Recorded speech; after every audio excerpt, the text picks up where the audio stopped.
Ladies and gentlemen, welcome back to another episode of In the Eyes of Truth. With us again is our friend Regis Tremblay. I did I pronounce your last name correctly for once? You did. Did I hit the? Did I hit? It's a French thing. It's a they always have that kind of You got it. pronunciation. Uh, for those who don't remember, Regis is a producer of documentary films, which is why he now lives in Russia, because his documentary films had the bad tendency of stepping on everybody's feet in the U.S. Should we call it the deep state? Would we would call it that? But they definitely didn't like what you were coming out with. Yeah, I don't think I'm on anybody's radar. I'll tell you that, Stas. Well, you're definitely not on anybody's Christmas gift list from that Yeah.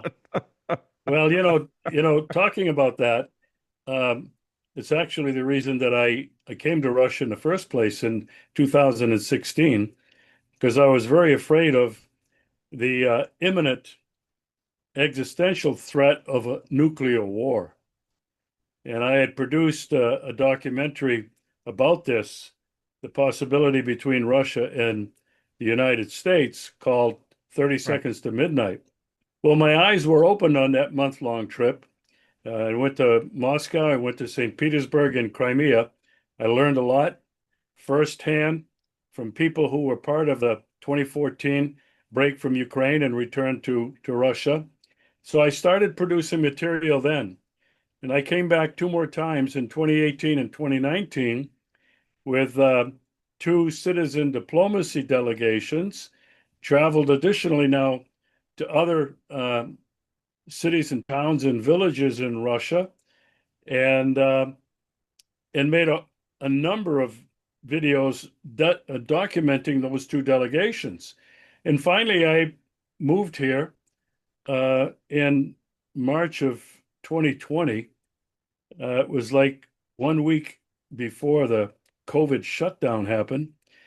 And Stas, in the 5.5 years that I've been here, I've made 659 videos, podcasts, and films uh, about Russia to try to show Russian life to American people and to counter the American narrative. So, yeah, that's basically what I've been doing. What's going on? Regis, how old were you when you moved here? No, no, tell the truth. 75. I'm 80 now. 75. This is for all the people watching this. I keep getting these comments from people in their 50s and 60s. Oh, I wish I could, but I'm so old. I can't do anything. 75, ladies and gentlemen. Regis, 75. He moved here successfully. You can too. If it's in Well, your 50s, for God's sakes. yeah, Stas, I know a lot of people, uh, well, I say quite a number of people, a dozen probably, in the United States who would love to move here.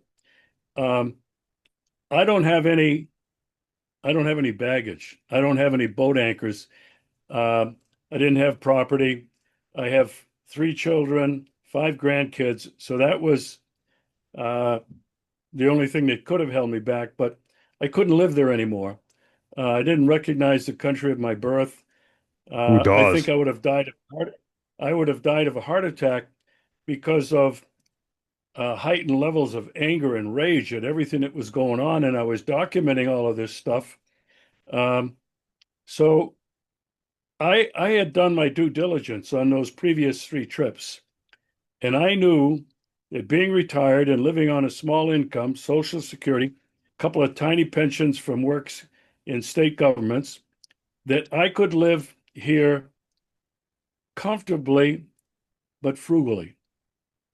And I think most Americans, are thinking, gee, I would like to come to Russia, but they have no idea on number one, what kind of resources they would have, how could they make it, and a number of people have property, apartments or homes that they would have to do something with. So it was much easier for me to do that. Besides, I had lived in Europe for 4 years after I, graduated from university. I did 4 years of study in Rome, traveled across Europe, and then I traveled through parts of the Pacific, from Hawaii down to Japan, Okinawa, South Korea, and all the way down to the Marshall Islands, where the United States had been doing all those nuclear tests. So, traveling abroad, living abroad, and being exposed to different cultures was never a problem. And people say to me, do you feel comfortable here in Russia? Do you feel at home? Uh, and I have to say, I absolutely do. I discovered amazing country, an amazing culture, uh, very deep history that Russian people, for the most part, are very aware of. The arts, literature, music, ballet. I had never experienced this kind of stuff. So I just try to tell people, how what a wonderful country this is. Now, being an expat, I don't focus on any of the problems that Russia has.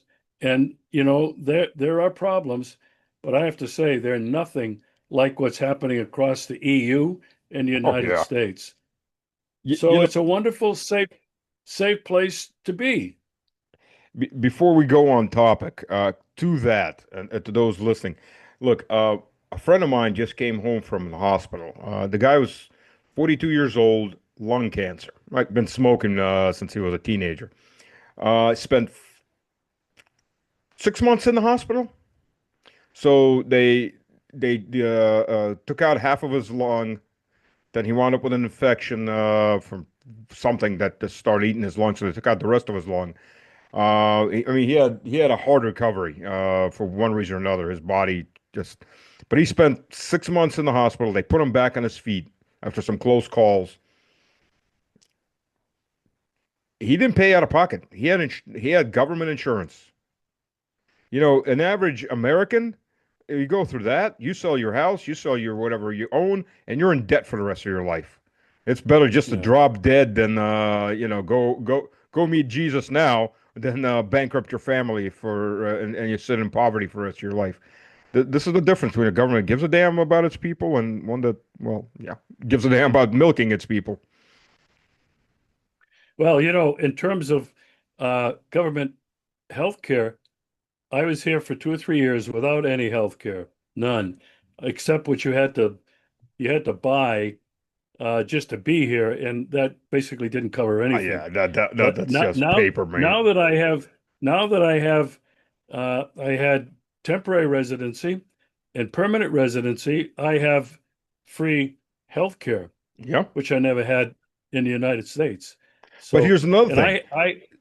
I had a hip Go ahead. transplant replacement 5 years ago. I fell at night. I didn't see Oof. some steps and broke my hip. Ah, And they did the surgery and the replacement here in Yalta. And I got to tell you, the operatory was state of the art. And I'd had knee replacements in the United States, so I know what those things look like. The doctors were mm. incredible.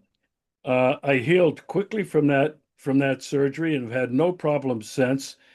And at that time, I didn't have the free health care. And I think if I recall properly, it cost me about the equivalent of $4,000 US. That was it. In the United States, that would have cost me 50, 60,000 bucks.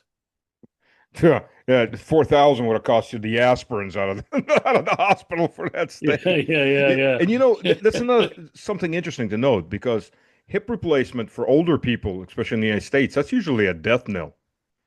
If you bust your hip, they don't normally Oh, recover no, off that. They die. absolutely. People that are up in age, younger than me, uh, are extremely vulnerable to falling, loss of balance, tripping, whatever it is, and they just don't recover Yeah. from like a broken hip, broken legs. I mean, it's a death sentence. Anyway, I've been fortunate. I'm really healthy. I don't have any known illnesses, and knock on wood. And so, uh, for any of those people that are wondering about moving to Russia, um, it is not easy to fit in. The language is a huge problem, and I am nowhere near uh, fluent or coherent in Russia. It's extremely limited, but Anyway, But the people aren't aggressive it against it if you don't speak. I mean, it's not like in France when you walk in and you can't speak French and nobody wants to do anything for you. Just turn around from you. people, that's another thing. People are so helpful. It's happened to me so many times, whether I was looking for some place, I appeared lost, or I wanted to know where the bus station was or how to do something. People are so friendly. They'll even walk with you to, a kilometer away to take you to where you need to be. I've never experienced anything like. And the other thing, while we're on it, people here are so honest. There's, at least here in Yalta, there's hardly any crime. You don't ever hear about theft, pickpockets, stealing. You just don't. If you happen to leave even a credit card on a counter in a shop because you got, busy and packing up your stuff and leaving, or you left a package somewhere, it'll be there the next day when you retrace your steps. The shop owner will have it, will hold it. People, if they see it, will not steal it. They won't. It's unbelievable how safe this place is. And I'm not sure about Moscow, Stas, but that's all over Crimea. It's an incredibly safe place. The people are honest. It's unbelievable. Moscow is a little worse just because it's a gigantic city and there's a lot of there's quite a bit of migrants from certain areas that are more crime prone outside of Russia. No country's named at this point. But yeah, I mean, on a busy bus, you could pass your credit card forward and somebody will pay, the the little electronic counter for you to get you your ticket and pass your card back to you. You try passing your card somewhere in the U.S. on a busy, they'll Yeah, take your yeah, yeah. wallet too while you're at. Maybe take your the earrings off your and the rings off your fingers. I mean, realistically. Yeah. Yeah, not the smartest thing to do. So listen, so let's get while we have time. Let's talk politics, or rather, discuss the great Latin American crusade that Trump and his uh, first night crusader Marco Narco Cocaine Rubio seems to be launching all over Latin America. That's four countries he's threatening already. Maybe Brazil will be five. So we got Panama. Venezuela, Colombia, and now Cuba. They're threatening a land invasion of Cuba. Yeah, what's been on my radar have been Venezuela primarily and Cuba. And I think your audience, I'm guessing a lot of them are probably in the United States, maybe some are in Russia and different places around the world. But Russia and China, but especially Russia recently, been flying in huge cargo planes to Venezuela. It's well known that Russia has been aiding Cuba economically with oil, and one has to think probably with military assistance. Not like October 1962, whatever that is, 60 some years ago, the Cuban Missile Crisis. I mean, the world was on the brink of nuclear annihilation. No, I don't know if you were even born at that time. You're a no, lot younger than a I little am. a little before my time. Well, I was 15 years old in high Yeah, school, yeah. and everybody was terrified. Oh, I'm sure. And we were taught duck and cover.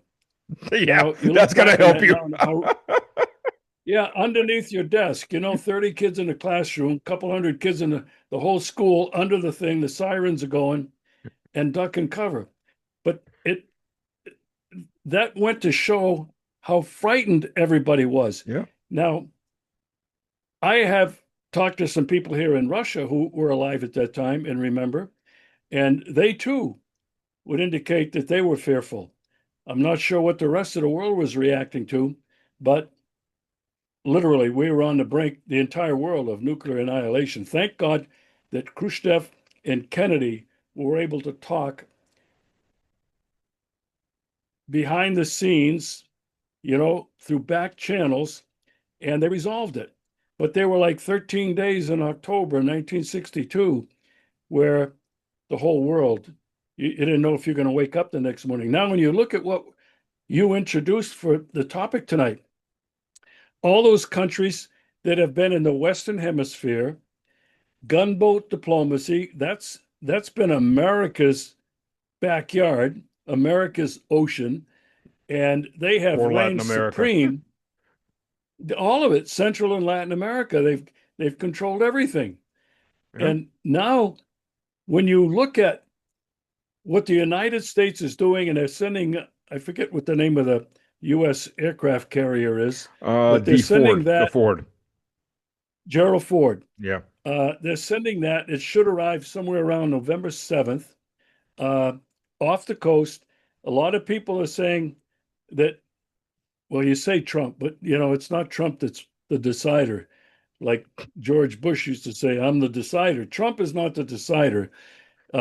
He's being controlled by people that are behind him. Yeah. But Stas, can you imagine now with Russia and China heavily invested in Venezuela, And probably other Brazil. Let's countries, not and forget definitely Brazil. Brazil. Well, Brazil is part of BRICS.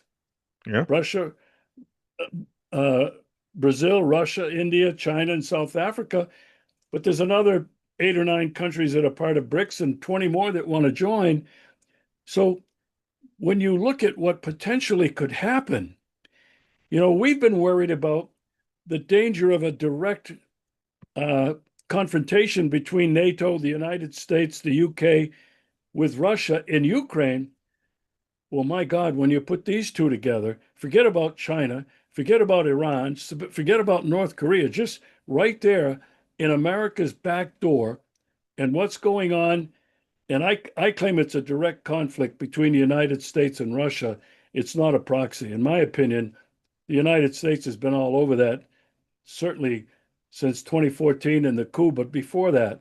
And so I think this is a terribly frightening time when you're looking at direct conflict between Russia, China, let's just stop there for now, and the United States of America.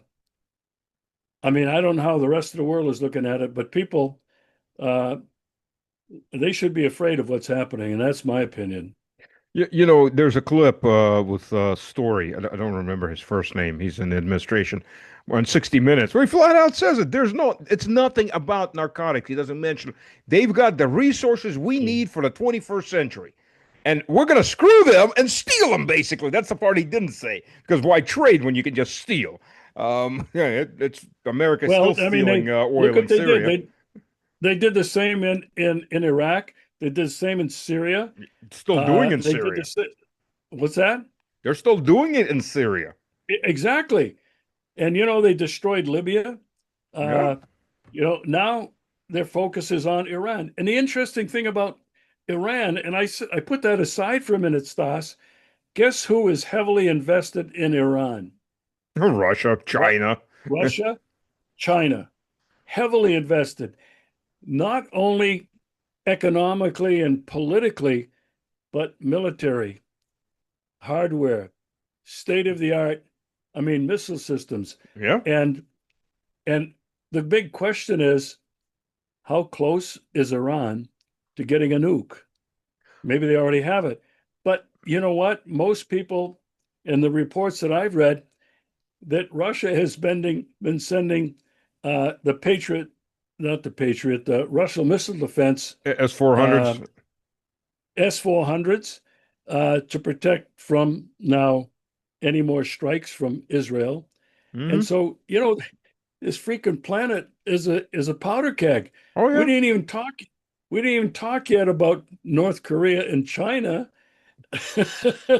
you Yeah. know, and the interesting thing to me is I have some friends that have lived in China, and what they're saying is China has really taken advantage and learned a great deal from Russia's experience in Ukraine, not only militarily, because you and I both know Russia is militarily far superior, maybe 10 or 15 years advanced beyond the United States and anything the United States has. But China has got to be learning a lesson. They don't want to go as far as Russia did in tolerating the coup and then a 10-year war, Yeah. which really has really got Russia very involved in economically, loss of life. We don't know how many. But China's not going to go down that road. And you know what China just did? And this was big news. They told the United States we're going to cut off your rare earth minerals, the mining of it, the manufacturing of it, and these Well, special magnets that come from that that are needed in everything Americans build or buy between automobiles and cell phones and the military industrial complex. Now, supposedly, they said, well, we might not do that right now. We'll probably wait a while. well, But that you was a know, threat. it's not the minerals, it's the processing of the minerals. US doesn't process minerals, but here's the key interesting point. Some of those minerals you can't just process because they're actually waste materials from other manufacturing of aluminum, for example. There are three rare earths that come out in red mud, which is what's left over, along with nickel and iron and etc. Trace materials of other metals that come out in this red mud after you separate the aluminum out of it. So the bigger your aluminum manufacturing, obviously the more you have of the scrap that then you have to reprocess the scrap and get the minerals out, so then you can make the magnets. U.S. doesn't have aluminum production hardly. China's at 13 million tons. Russia's at 4 million tons. The U.S. is less than a million tons. It can't produce those volumes even if it wanted to, and Yeah. that's not the only constraint. So yeah, you can have all the You, minerals you want, but if you can't process them, it's just rocks. yeah, Throw those exactly. at a missile. One of the things I wanted to talk about, because, what everybody's been noticing since the summit that was a bust in Alaska, the summit that didn't Yeah, happen in Budapest, and, everything that the United States has been doing in since Trump has been in, 9 months, has been extremely reckless, erratic, contradictory. I mean, you can add all of the words and adverbs you want, but the one thing that I try to emphasize to people: do not get hopeful that the United States will ever respect Russia, will ever honor any agreements or treaties. And what people don't understand, Stas, is this goes back at least 250 years. yeah, Now, I know you studied this. You grew up in the United States. You went to university. In 1776, almost 250 years ago now, it was the War of Independence. The colonies dumped tea into Boston Harbor from the East India Tea Company, and that belonged to the British Empire. And what happened was, and you know this because Catherine the Great at that time came to the assistance of the United States against England. yeah. And Who, by the way, wanted to borrow two Russia did it. divisions of Kazakhs. The That's English. right. And and Russia did it again during the Civil War between the North and the South because the Brits basically were controlling much of the South. And this is what I try to tell people. People say, oh, Russia and the United States, we were friends during the Revolution, during the Civil War. And, why can't we restore that relationship? What nobody ever talks about, Stas, is Britain. The English British Empire has not died. It still controls the United States along with the Zionists, but they have been out for revenge all these years against Russia for what Russia did to try to upset and end their empire. And Russia also, over the years, Soviet Union, was making advances to befriend India. And what was India to the British Empire? It was the crown jewel. Yeah. And so what people don't understand is this desire, this strategic goal has always been to inflict a strategic defeat on Russia, break it up, balkanize it, and steal its resources. Isn't that exactly what's going on today around the world? You just articulated it so well about the United States wanting to come in and create war in Central and South America. Why? Not to trade with them, to steal their stuff. Yeah. And that's been the nature of this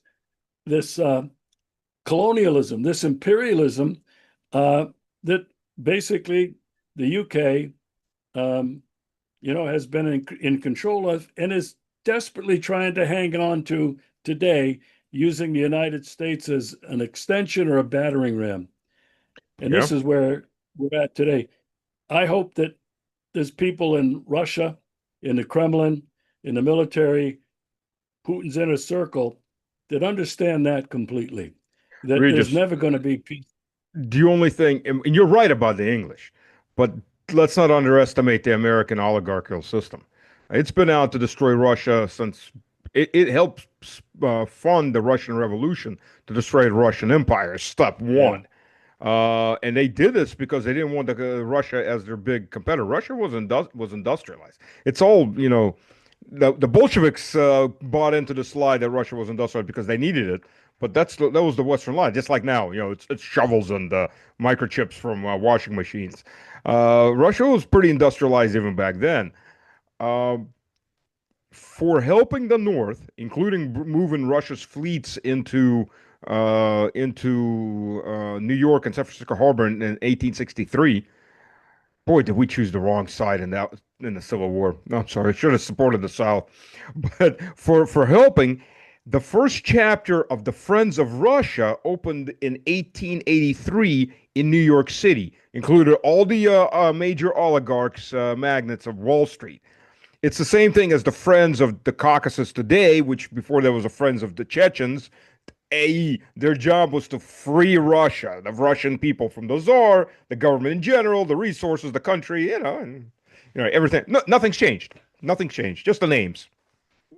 Yeah, what I appreciate are these kinds of discussions that we're having that that that realize the importance of historical context. Yeah. And Stas, when we're looking at what Putin wants and demands to resolve the crisis in Ukraine, what does he keep talking about? We got to get back to the root causes. Yeah. Now, most people are thinking, he's thinking, well, 1991, okay, with the fall of the Soviet Union, the breakup of the Warsaw Pact, and the advance of NATO immediately when Bill Clinton came in. Hmm. And and Trump, for one, is not smart enough to understand the complexity of that. No, no. Number two, he's too impatient and impulsive to want to even learn about that. He just wants to force a deal like he's doing everywhere else that's going to end up being bust. Yeah. But you and I right now are talking about the historical context between what's going on with the combined West, and that is England, the United States, and the vassals across the EU, Hmm. has been a concerted effort to destroy Russia, break it up, steal its resources. Yeah. Yeah. And I think, I don't know how you feel about it, but I think Putin, he painted a bullseye on himself after 2000 when he became president, but certainly in 2007 at the Munich uh, Security Conference when he called out the United States with John McCain and Joe Lieberman sitting in the front row, staring at him and snarling. Uh, that that's when he put the United States on notice. And since that time, look what's happened to Putin. Been demonized like nobody else probably in my lifetime, and that would include uh, the likes of Adolf Hitler and whoever, Castro, Saddam Hussein, uh, Gaddafi in Libya. I mean, these are all demons. They've been demonized. Putin is at the top of that pyramid as the United States and Great Britain are concerned. I wouldn't say in 2000 because they were still expecting Putin. Putin was supposed to be the younger version of Yeltsin. A Yeah, full yeah, I know. sellout, just not, the drunk moron that Yeltsin was. He played him. He played him real well to get where he was, and then, oh, no, nah, not quite what you thought you got. But yeah, 2007, absolutely. I fully agree with you. After that speech, that was it. After the Munich speech, they were absolutely on notice. If they suspected before that, they knew. But yeah, you're right. I would say until the Nazi Germany declared war on America, which it did actually, right after Japan declared war. Why? That was a stupid move. But until that point, I think Hitler was much more popular in America. All honesty, there were a lot of people who were supporting him. As much of a Yeah. demon as that bastard was, but yeah, there people. Putin's been made into, yeah, you're absolutely right. Darth Vader, of American culture. Yeah, well, you talk about double standards in terms of Nazi Germany and Hitler. You talk about the oligarchs. I mean, you can talk about Rockefeller. You can talk about Ford, who were sending him oil that he needed for his aircraft, sending him machinery, weapons of war, sending him All right. resources.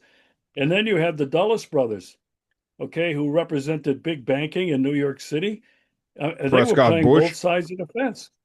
Yeah, Prescott Bush. Prescott Bush, was a Nazi to the core. Yeah. Um, this is history that not many people know about, and that gets whitewashed. But Yes, it it is does. so important. It's so important if you want to try to understand what the heck is happening today. Yep. Yep.